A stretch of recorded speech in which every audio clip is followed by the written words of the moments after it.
میرے اللہ سے کہے مولا میرا کام صرف ہاتھ ہلانا ہے، اے اللہ میرا کام صرف ہاتھ ہلانا ہے، تو کریم ہے میرے کام بنا دے۔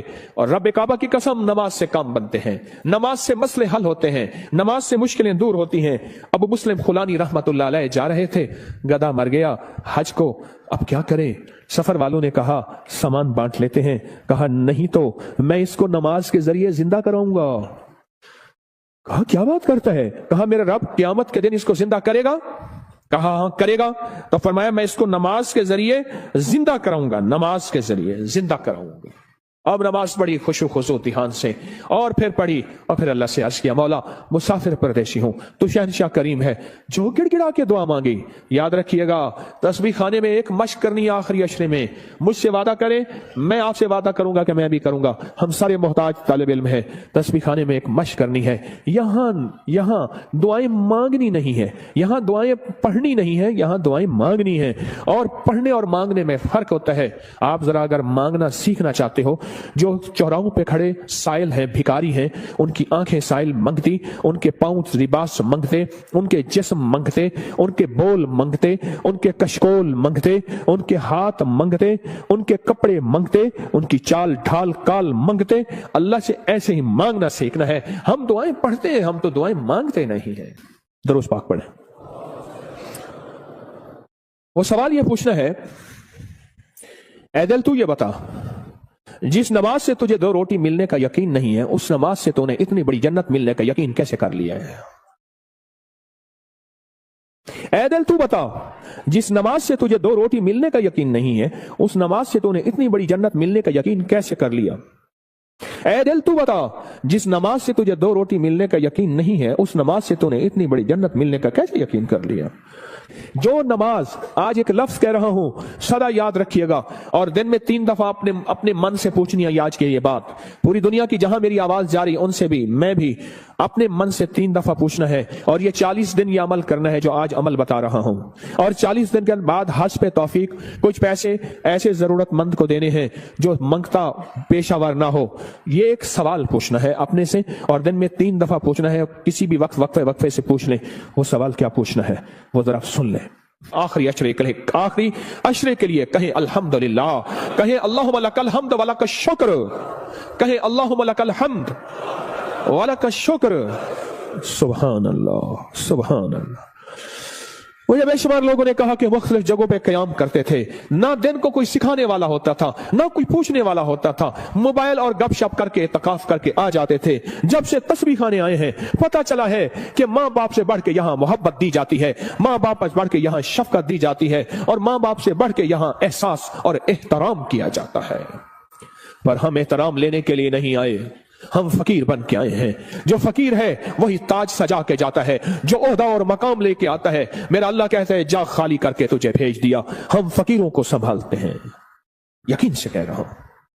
آپ نماز کو، اور ایک عمل بتاتا ہوں جو نماز کے دوران نہیں چھوڑنا، میں بتاتا رہتا ہوں، جو بندہ رکوع سے اٹھتے ہوئے سمی اللہ لمن حمدہ ربنا لک الحمد کے بعد حمدن کثیرن طیبن مبارکن فی پڑھے، حمدن کثیرن طیبن مبارکن فی، یہ 5 بول جو پڑھے گا کبھی گھٹنوں کا مرض، کمر کا مرض، پٹھوں کا مرض، گردن کا کھچاؤ، جسم کی کمزوری، لولا لنگڑا پن، کبھی اپاہج، بسترے منجے اور بندے کا محتاج، اللہ اس کو نہیں بنائے گا، انشاءاللہ نہیں بنائے گا۔ میں نے جب سے یہ بتانا شروع کیا ہے مجھے شمار لوگ کہا کہ ہم نے گولیاں بھی چھوڑ دی ہیں، دوائیں بھی چھوڑ دی ہیں، اور ہم نے یہ لفظ پڑھا ہے۔ اس لفظ کا اہتمام، اس وظیفے کا اہتمام کیجیے گا۔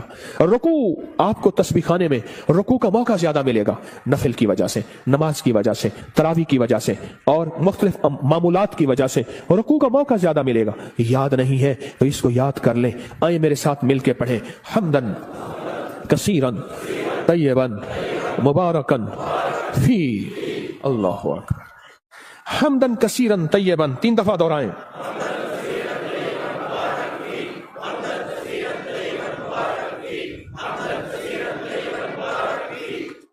سبحان اللہ۔ یہ چیز میں کہہ رہا ہوں اللہ اور ہاں اس کا ثواب کیا ہے؟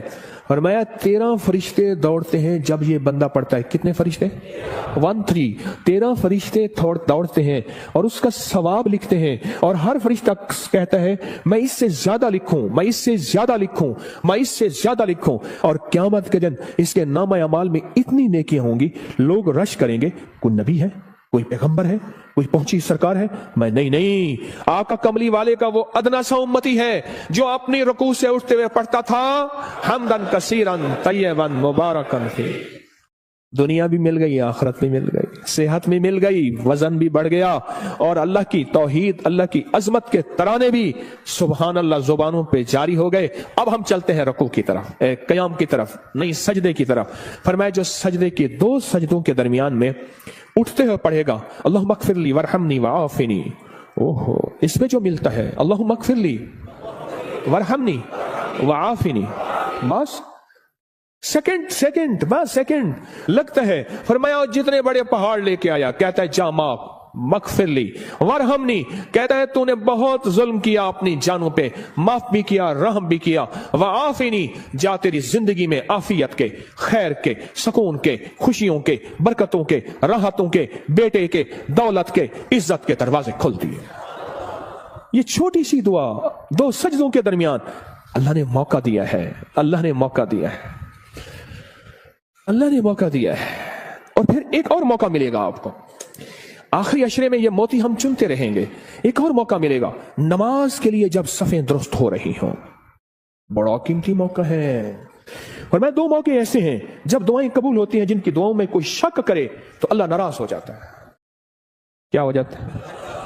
ایک اس وقت جب جہاد کے لیے صفیں درست ہو رہی ہوں، جوان تیری آنکھوں میں نیند ہے، عشق و مستی کے ساتھ ساتھ کسی خاکی پہ مت کر خاک اپنی زندگانی کو، جوانی کا فدا اس وے کہ جس نے دی جوانی کو. ارے لوگوں دیکھو یہ کیا کر رہا ہے کہ کسی مرنے والے پہ مر رہا ہے. اب میں وہ شعر شروع ہو جائیں گے.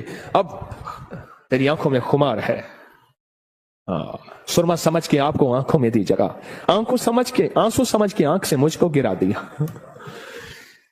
کیا لفظ ہے، بات بولیں، کیا کہہ رہا تھا؟ 2 جگہیں ایسی ہیں جہاں نماز کی قبولیت، اور جو یقین نہ کرے رب ناراض ہوتا ہے. ایک جب جہاد کے لیے صفیں درست ہو رہی ہوں، اب ایک جب کہا جائے صفیں درست کریں نماز کے لیے، تکبیر ہوئی، یہ چند لمحے قبولیت کے ہیں. مانگو ڈوب کے مانگو، مانگو ٹوٹ کے مانگو، ہاتھ اٹھانا ضروری نہیں، دل کے اندر تکبیر کے جواب دیتے ہوئے. اور فرمایا جب مکبر کہتے ہیں نا قد قامت الصلاۃ، قد قامت الصلاۃ، فرمایا وہ لمحہ مہر کا ہوتا ہے، سٹیمپ کا ہوتا ہے. اب جو منوانا ہے اس پہ مہریں لگوا لو. دولت منوانی ہے، رزق منوانا ہے، عزت منوانی ہے، تسبیح منوانی ہے، لقمے منوانے ہیں، سجدے منوانے ہیں، راحت منوانی ہے، عافیت منوانی ہے، آنے والی بلائیں ٹلوانی ہے، جہد البلا ودرک الشقا وسوء القضاء وشماتت الاعداء منوانی ہے. جو منوا لو. وہ لمحے، چھوڑا سا لمحہ، کتنا مبارک لمحہ ہے. آپ کو یہ کون بتاتا ہے؟ میں نہیں کہتا کوئی نہیں بتاتا، پر یہ رواج ختم ہو گیا ہے. اعتکاف والے. میں حضرت کی بیعت سے پہلے 84 میں بیعت ہوا حضرت سے. 84 میں حضرت کی بیعت سے پہلے میں ایک مسجد میں اعتکاف بیٹھا. مجھے یاد ہے اس دن بھی آپ نے بیٹوں سے کہہ رہا تھا بیٹو یہ تسبیح خانے کا اعتکاف دیکھتا ہوں تو مجھے میرے خیال میں اللہ نے بٹھوایا تھا. صبح ہوتی فجر کی نماز پڑھتے اور فجر کی نماز کے بعد ایک صاحب تھوڑا سا قرآن کا ترجمہ بیان کرتے اور سارا دن نہ کوئی وارث نہ کوئی بتانے والا کہ اعتکاف میں آنے کا مقصد کیا ہے. اور پھر عشاء ہوتی اور تراویوں کے بعد قرآن کا خلاصہ 20 منٹ کے بعد پھر فارغ. دن ہی نہیں کٹتے تھے. یہاں تو وارث ہیں آپ کے، آپ خوش قسمت ہیں. یہاں تو قدم قدم پہ سنبھالنے والے. دوپہر کو دسترخوان روحانی بچھے گا، عصر کو دسترخوان روحانی بچھے گا، ظہر سے پہلے دسترخوان روحانی بچھے گا. یہاں لینے والے، یہاں سنبھالنے والے، یہاں درد رکھنے والے، یہاں غم کرنے والے. اللہم اغفر لی 2 سجدوں کے درمیان، ورحمنی وعافنی. اس کے کمالات سن لیے. اب ایک اور چیز سن لیں. کوئی بھی عمل بغیر وضو کے نہیں ہوتا. مجھے آج زندگی کے سال گزر گئے ہیں، جس نے بھی وضو کی دعا پڑھی ہے، بڑا مکان بھی بڑا ہے ملا ہے، قرضے بھی اترے ہیں، ولایت کا تاج بھی ملا ہے۔ اللہم اغفر لی، اللہم اغفر لی ذنبی ووسع لی فی داری وبارک لی فی رزقی۔ چھوٹی سی تو فرمایا جو وضو کے ہاتھ دھوتے ہوئے پڑھ لے بسم اللہ والحمدللہ، بس کیا یاد رہ گیا؟ بسم اللہ جو پڑھے گا جب تک وضو رہے گا، فرشتے اس کے دائیں بائیں ایسے گھیرا ڈال کے نیکیاں لکھتے لکھتے اس کے نامہ اعمال بھر دیں گے۔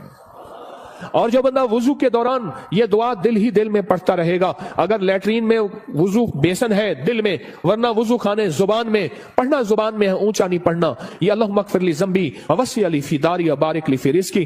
نہیں ہے یاد بے قرار ہو جاؤ، نہیں ہے یاد بے چین ہو جاؤ، نہیں ہے یاد کسی کے پیچھے پڑ جاؤ، تیری مہربانی مجھے یاد کرا دے۔ بڑا گھر، وسیع رزق، ولایت کے تاج، روحانیت کا بے تاج بادشاہ، روحانیت کا شہنشاہ، اللہ اس کو بنا دے گا جو یہ دعا پڑھتا ہے۔ کتنے بے شمار نے کہا ہمارے گھر نہیں تھے، گھر دیا، کتنے بے شمار نے کہا قرضے اتر گئے، کتنے بے شمار نے کہا روحانیت اور اللہ کا فیض اور کرم ملا۔ ہم نے تو پل پل میں۔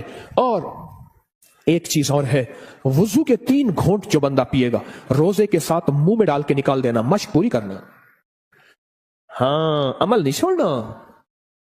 وضو کے 3 گھونٹ، غصے کا علاج، ہائی بلڈ پریشر کا علاج، مہروں جوڑوں کا علاج، کمر درد کا علاج، لا علاج بیماریوں کا علاج۔ میرے کملی والے نے فرمایا، حدیث کی روایات موجود ہیں، میری کوئی بات بغیر سند کے نہیں ہوتی، ہر چیز کا حوالہ موجود ہے اور مستند صحیح حوالہ موجود ہے۔ وضو کے 3 گھونٹ، آخری عشرہ ہے کر لیں مشق، آخری عشرہ ہے لے لیں بھر لیں جھولیاں، آخری عشرہ ہے اللہ سے منوا لیں، اس نماز پہ محنت کر لیں، اس تسبیح خانے کے قیام پہ محنت کر لیں، اور روزہ رکھ لیں، روزہ آخری عشرے میں روزہ رکھ لیں، زبان کا روزہ، موبائل کا روزہ، باہر نکلنا بالکل نہیں، چھت بڑی ہے جی چاہے وہاں ماشاءاللہ، آخری عشرہ اس دل کو منائے، اے دل مان جا، ساری عمر قبر کی کوٹھڑی میں رہنا پڑے گا، ساری عمر قبر کی کوٹھڑی میں رہنا پڑے گا، تو مان جا، اگر نہیں مانتا تو پھر تیری مرضی ہے، وہ مان جا۔ تو اس نماز پہ محنت کرنی ہے، نماز کے قیام پہ محنت کرنی ہے، نماز کے رکوع پہ محنت کرنی ہے، نماز کے سجدوں پہ محنت کرنی ہے۔ اے اللہ اب تک یہ سمجھا کہ نماز سے جنت ملے گی، 100% ملے گی، جنت سے پہلے بھی جنت بنے گی، دنیا جنت سے پہلے بھی دنیا جنت بنے گی، اور دنیا خیر بنے گی، اور دنیا راحت بنے گی، اور دنیا رحمت بنے گی، اور دنیا برکت بنے گی، اور میرے کام بنے گے، اور میری مشکلیں ٹلیں گی، اور میرے مسائل حل ہوں گے، اس نماز کی وجہ سے، ان تراویحوں کے سجدوں کی وجہ سے، اس 2 نفل حاجت کی وجہ سے، اس اشراق چاشت کی وجہ سے، ان سنتوں کی وجہ سے، ان سجدوں رکوع کی وجہ سے میرے کام بنے گئے ہیں۔ اب تک کے پچھلوں کے کام بنے ہیں، میرے کیوں نہیں بن سکے؟ مجھے مانگنا نہیں آیا، مجھے منوانا نہیں آیا، مجھے لینا نہیں آیا۔ آج تسبیح خانہ تیرا شکریہ، تسبیح خانہ تیرا شکریہ، تو نے مجھے یہ غم دے دیا، تسبیح خانہ تیرا شکریہ، تو نے مجھے سلیقہ دے دیا، تسبیح خانہ تیرا شکریہ، مجھے کچھ خبر نہیں تھی تیرا درد کیا ہے یا رب، مجھے کچھ خبر نہیں تھی تیرا درد کیا ہے یا رب، تیرے عاشقوں سے سیکھا، تیرے سنگ در پہ مرنا، مجھے آ گیا ہے جینا، مجھے آ گیا ہے مرنا۔ تسبیح خانہ تیرا شکریہ، تو نے غم دیا ہے، تو نے زندگی میں جینا مرنا سکھایا ہے، تو نے زندگی کا سلیقہ دیا ہے، تسبیح خانہ تیرا شکریہ۔ بلاتا بھی ہے، منتیں کر کے کھلاتا بھی ہے، ہر جگہ آخری عشرے کے لیے فیسیں ہیں، پیسے ہیں، آخری عشرے کے لیے پیسے جمع کرانے پڑتے ہیں، اللہ کا فضل ہے۔ یاد رکھیے گا، جو آج بھی رزق آپ نے اپنا مقدر کھایا، میرا نہیں، آپ نے اپنا مقدر کھایا، جو رزق آئندہ کھائیں گے، نہ صدقہ، نہ خیرات، نہ زکوٰۃ، نہ عشر ہے، کیوں؟ آپ میں بے شمار مالدار ہیں، مالداروں کو صدقہ لگتا ہی نہیں ہے، مالدار تو خود صدقہ دیتے ہیں۔ اس نماز پہ محنت کریں، رکوع، سجدے، قیام پہ محنت کریں۔ امام بخاری رحمۃ اللہ علیہ کے استاد تھے، وہ ہمیشہ اپنے شہر میں اعتکاف نہیں کرتے تھے۔ کئی سالوں کے بعد کسی نے پوچھا، حضرت آپ اعتکاف کے لیے دور جاتے ہیں؟ فرمایا جہاں میں دیکھتا ہوں 10 کا مجمع نہ ہو، 20 کا نہ ہو، سینکڑوں کا مجمع ہو، میں وہاں جاتا ہوں۔ 10 لوگوں کا مجمع نہ ہو، 20 لوگوں کا مجمع نہ ہو، جہاں سینکڑوں کا مجمع ہو، میں وہاں جاتا ہوں، اور وہاں جا کے اعتکاف کرتا ہوں، اور وہاں جا کے نماز، تسبیح، ذکر اور وہاں کی محفلوں میں شامل ہوتا ہوں۔ پوچھا حضرت کیوں؟ فرمایا کوئی خضر ہو، کوئی ولی ہو،